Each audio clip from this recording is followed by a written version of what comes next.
Good morning बच्चों। Online क्लासों में आपका हार्दिक अभिनंदन, स्वागत। आज के इस वीडियो में हम क्लास 8 8वीं क्लास के चैप्टर नंबर जो 5 है,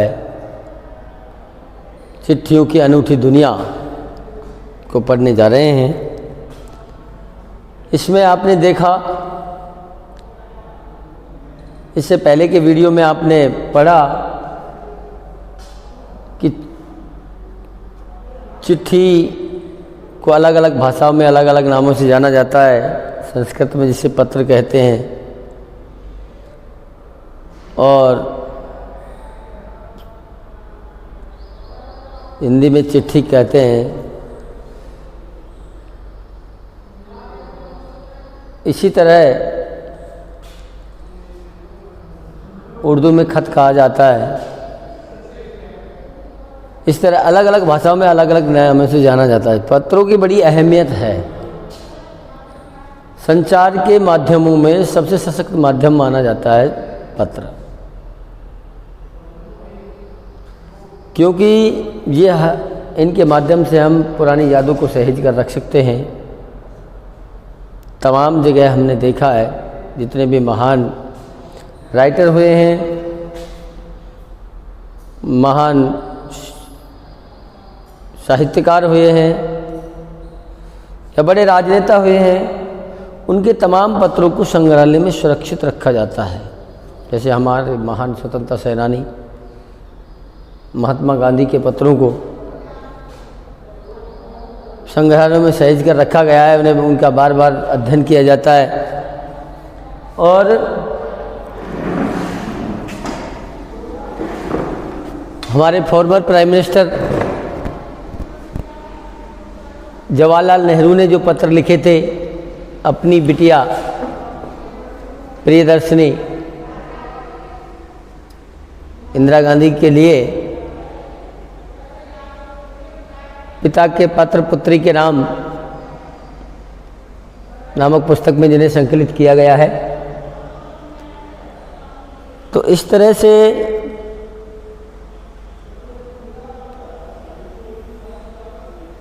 पत्रों के बारे में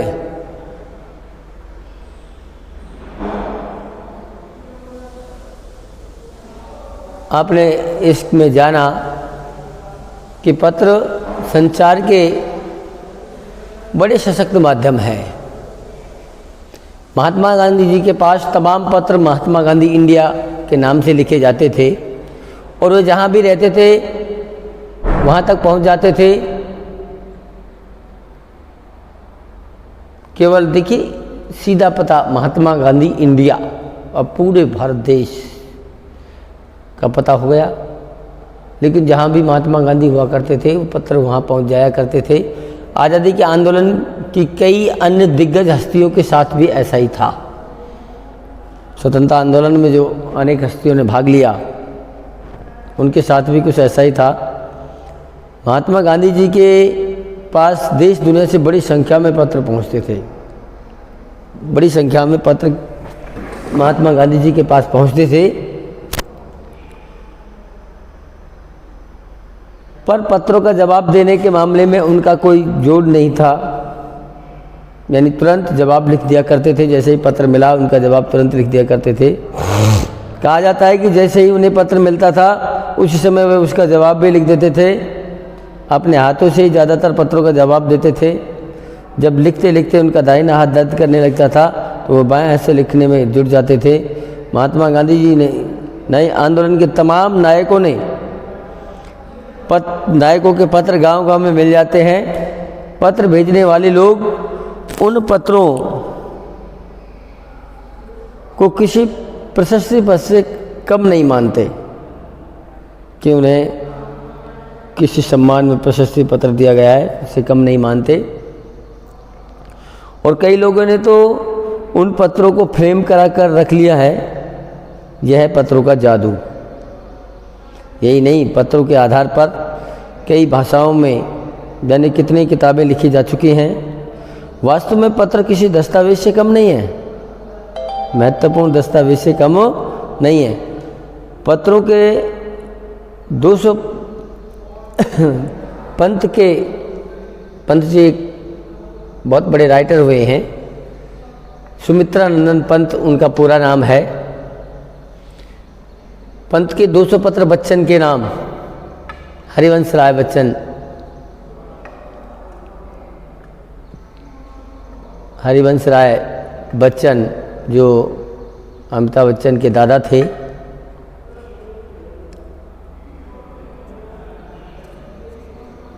और निराला के पत्र हमको लिखो है कहा, तथा पत्रों के आईने में दयानंद सरस्वती समेत कई पुस्तकें आपको मिल जाएंगी। कहा जाता है प्रेमचंद खास तौर पर नए लेखकों को बहुत प्रेरक जवाब देते थे।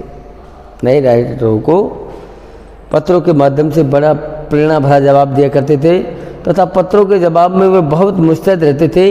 इसी प्रकार नेहरू और गांधी के लिखे गए रविंद्रनाथ टैगोर के पत्र भी बहुत प्रेरक हैं। महात्मा और कवि के नाम से महात्मा गांधी और रविंद्रनाथ टैगोर के बीच हुए सन 1915 से 41 के बीच में पत्राचार का संग्रह प्रकाशित हुआ है, जिसमें बहुत ही नए तथ्यों और उनकी मनोदशा का लेखा जोखा मिलता है। राष्ट्रपिता महात्मा गांधी का जो आप फोटो देख रहे हैं, किसी कार्य में या पत्र लिखने में जो मशगूल दिखाई दे रहे हैं तो महात्मा गांधी जी और रविन्द्रनाथ टैगोर जी, रविन्द्रनाथ टैगोर उस जमाने के महान प्रेरणा स्रोत रहे, स्वतंत्रता आंदोलन के महान प्रेरणा स्रोत रहे। गांधी जी स्वतंत्रता आंदोलन के महानायक रहे। उन दोनों के बीच जो पत्राचार हुआ, उस पत्राचार को महात्मा और कवि, महात्मा शब्द यहाँ महात्मा गांधी जी के लिए आया है और कवि शब्द आया है रविन्द्रनाथ टैगोर के लिए। गुरुदेव रविन्द्रनाथ टैगोर के लिए कवि शब्द का प्रयोग किया गया है। तो उनके बीच सन 1915 से 1941 के बीच, 1915 और 1941, यानी ये वो समय है जब हमारे देश में स्वतंत्रता आंदोलन चरमोत्कर्ष पर चल रहा था। उस समय जो रविन्द्रनाथ टैगोर और महात्मा गांधी जी के बीच जो संवाद हुआ, पत्रों के माध्यम से जो बातें हुई, उनके ऊपर एक पुस्तक लिखी गई। उसका नाम क्या है? महात्मा और कवि। उस पुस्तक से हमें स्वतंत्रता आंदोलन के बहुत सारे तथ्य, उनकी मनोदशा का लेखा जोखा मिलता है। पत्र व्यवहार की परंपरा भारत में बहुत पुरानी है। पत्र का जो चलन है भारत में बहुत पुराना है, पर इसका असली विकास आज़ादी के बाद ही हुआ। पत्राचार का आरंभ आज़ादी के बाद ही हुआ। तमाम सरकारी विभागों की तुलना में सबसे ज़्यादा गुडविल डाक विभाग की है। इसकी एक खास वजह यह भी है कि ये लोगों को जोड़ने का काम करता है। सबसे अच्छी गुडविल क्यों है?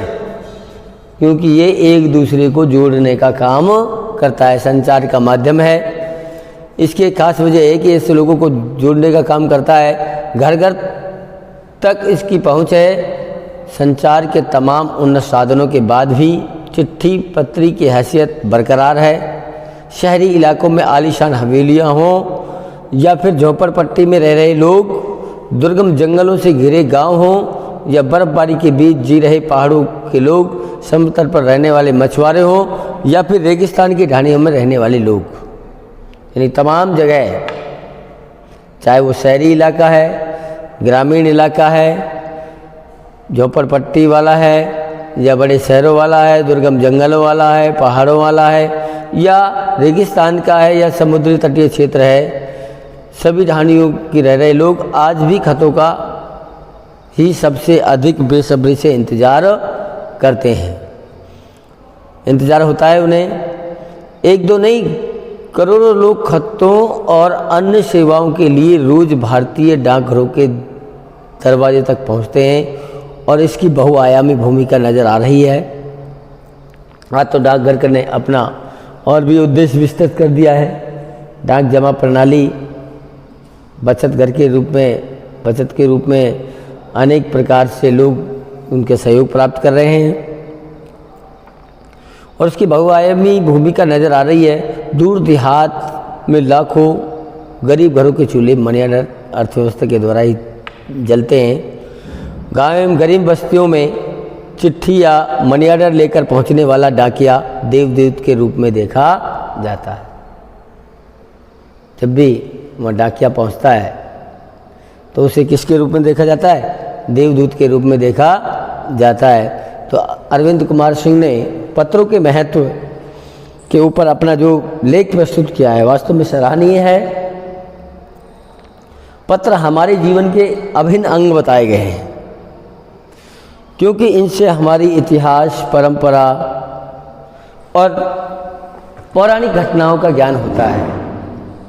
इससे हमें हमारी सभ्यता और संस्कृति का ज्ञान होता है, हमारे महापुरुषों के विचारों का ज्ञान होता है, महान कवियों और साहित्यकारों के विचारों का आदान प्रदान पत्रों के माध्यम से होता है। पत्र एक संचार के बड़े सशक्त माध्यम हैं। आज भले ही इंटरनेट का ज़माना हो, मोबाइल फ़ोन का ज़माना हो, चाहे रेडार दुनिया बदल रहा हो, लेकिन फिर भी पत्रों की अहमियत बरकरार है। इसी कारण इन्हें स्कूली पाठ्यक्रम में भी जोड़ा गया है और डाक सेवाओं का लाभ पूरे देशवासी प्राप्त कर रहे हैं। तो प्यारे बच्चों, आपने चिट्ठियों की अनूठी दुनिया जो चैप्टर पढ़ा, चैप्टर में आप देखो पत्र जैसा संतोष फोन या SMS के संदेश क्यों नहीं दे सकता। इसलिए देखिए, पत्र जैसा संतोष फोन या SMS इसलिए नहीं दे सकता क्योंकि पत्रों के माध्यम से तो हमें उनकी यादों को हम सहेज कर रख सकते हैं। बहुत दिनों तक कह सकते हैं, सहेज कर रख सकते हैं। उन्हें बाद में भी बार बार पढ़ा जा सकता है, उन भावनाओं को महसूस किया जा सकता है। लेकिन फ़ोन या SMS के संदेश अधिक संख्या में सुरक्षित नहीं रह सकते, लंबे समय तक सुरक्षित नहीं रह सकते। उनका विस्तार इतना संभव नहीं है जितना पत्रों में होता है। संदेश विस्तार जितना फ़ोन में इसमें पत्र में हो सकता है, उतना फ़ोन या SMS के माध्यम से नहीं हो सकता। इसलिए फ़ोन या SMS का संदेश हमें पत्र जैसा संतोष नहीं दे सकता। पत्र को खत, कागज, उत्तरम, जाबू, लेख, कड़िद, पाती, चिट्ठी इत्यादि कहा जाता है। इन शब्दों से संबंधित भाषाओं के नाम लिखिए। मैंने पढ़ाते वक्त इन भाषाओं के बारे में आपको बताया था। ये संस्कृत से है, ये उर्दू से है, ये तमिल तेलुगु से है ना। तो इस तरह से अलग अलग भाषाएं के नामों से जहाँ चैप्टर में बीच में आया है, वहीं से इसका आंसर आपको मिलेगा। पत्र लेखन की कला के विकास के लिए क्या क्या प्रयास हुए हैं? देखिए, पत्र लेखन कला के विकास के लिए सरकार ने अनेक प्रयास किए हैं। पहली बात तो ये है कि पत्र लेखन की कला के विकास के लिए इसे स्कूली पाठ्यक्रम में जोड़ा गया है और 16 वर्ष से कम आयु वर्ग के बच्चों की प्रतियोगिताओं का भी आयोजन डाक विभाग करवाता है। तो इस तरह से पत्र लेखन की कला का विकास के लिए सरकारी प्रयास अनेक किए जा रहे हैं। डाक विभाग के द्वारा अनेक प्रयास किए जा रहे हैं, नए नए सुधार किए जा रहे हैं। समय पर और शीघ्र वो पहुंच सकें, इस सब बारे में व्यवस्थाएं दी जा रही हैं। तो इस तरह से प्यारे बच्चों, इसमें से आपको इस चैप्टर में से 5 क्वेश्चन हल करने हैं। बीच बीच में जो भी वर्ड मीनिंग आ रहे हैं वो हल करने हैं और इस तरह से आपको इस चैप्टर का होमवर्क को पूरा करना है। धन्यवाद।